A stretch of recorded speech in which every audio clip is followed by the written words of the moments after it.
Le pétrole, enjeu économique majeur, est revenu sur le devant de la scène depuis le passage à des prix négatifs observés en avril 2020. Certains vendeurs de pétrole ont dû payer jusque 37 $ le baril pour se débarrasser de leurs précieuses cargaisons d'or noir. Ce sévère contre-choc pétrolier de 2020 s'oppose en tout point à un événement dont vous avez tous entendu parler, le choc pétrolier de 1973.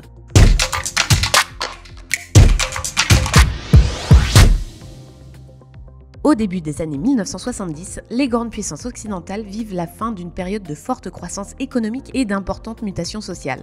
C'était les 30 Glorieuses. Mais dès 1971, la situation se gâte. L'or noir se trouve dès lors au cœur d'une crise économique et géopolitique. On parle de choc pétrolier pour désigner le phénomène de hausse brutale du prix du pétrole. Ce phénomène a, comme en 2020, une incidence négative sur la croissance économique mondiale, mais ses causes sont bien différentes.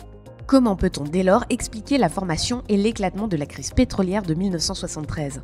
Dès 1945 et pendant 3 décennies, les pays occidentaux ont bénéficié des dynamiques de reconstruction de l'après-guerre. Les pays de l'OCDE connaissent en effet sur cette période un taux de croissance annuel moyen de 4%. La production industrielle en plein essor est permise par un accès abondant et bon marché aux ressources énergétiques et en particulier au pétrole. Parallèlement à cela, l'OPEP, l'Organisation des pays exportateurs de pétrole, est créée en septembre 1960. L'objectif est le suivant: contrebalancer le pouvoir des grandes compagnies pétrolières qui imposent leurs prix aux pays producteurs. En s'alliant, les pays de l'OPEP peuvent désormais contrôler leur production, influencer ainsi le cours du pétrole et mieux contrôler leur destinée économique. À cette période, la croissance industrielle occidentale accroît fortement le besoin en pétrole. Pendant la décennie 1960-1970, la demande de pétrole augmente de 7% en moyenne par an dans l'OCDE qui regroupe les pays développés. Les importations depuis les pays de l'OPEP s'accélèrent. Au début des années 1970, l'Arabie Saoudite assure même presque un quart des exportations mondiales de pétrole brut. En août 1971, la fin du système de Bretton Woods acté par le président Nixon marque l'arrêt de la convertibilité du dollar en or. Conséquence, en décembre 1971, le dollar est dévalué de presque 8%. Le cours du pétrole étant libellé en dollars, les revenus des pays exportateurs de pétrole chutent d'autant. Les pays de l'OPEP réagissent et décident d'indexer le baril au cours de l'or, ce qui provoque une première vague d'augmentation du prix du pétrole.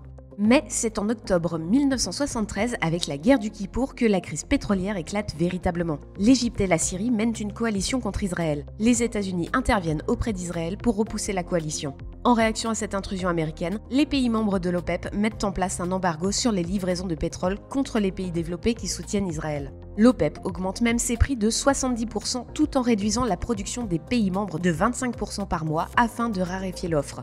Entre octobre et décembre 1973, le prix du baril est multiplié par 4, passant alors de 3 à 12 $ et atteint même un pic à 18 $. Un niveau ridicule certes pour aujourd'hui, mais bien important pour l'époque compte tenu de l'inflation. En effet, cela représenterait un baril à 104 $ en 2020, dans la mesure où l'inflation entre 1973 et 2020 s'élève en cumulé à 481,3%.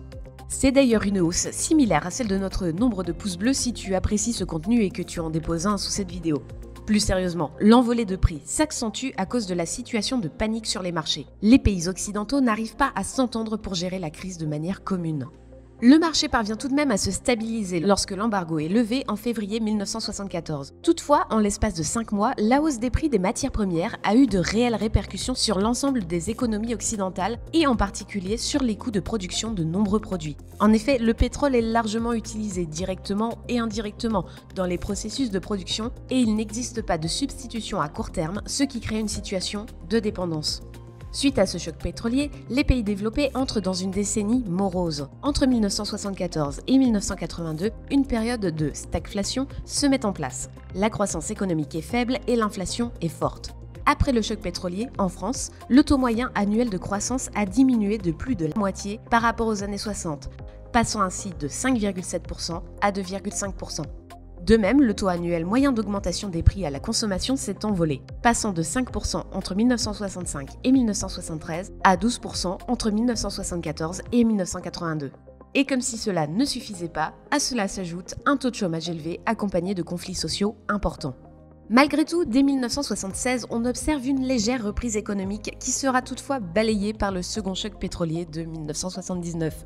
Comme en 1973, le choc de 1979 démontrera que le pétrole est un outil économique au service de la géopolitique. Cette crise sectorielle entraînera aussi un changement dans les comportements énergétiques des pays développés. En témoigne par exemple l'accélération des programmes électronucléaires français et japonais à l'issue des deux chocs pétroliers.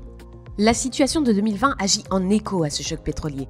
Et d'ailleurs, si vous voulez que l'on fasse une vidéo sur le contre-choc pétrolier de 2020, n'hésitez pas à l'indiquer en commentaire et à vous abonner.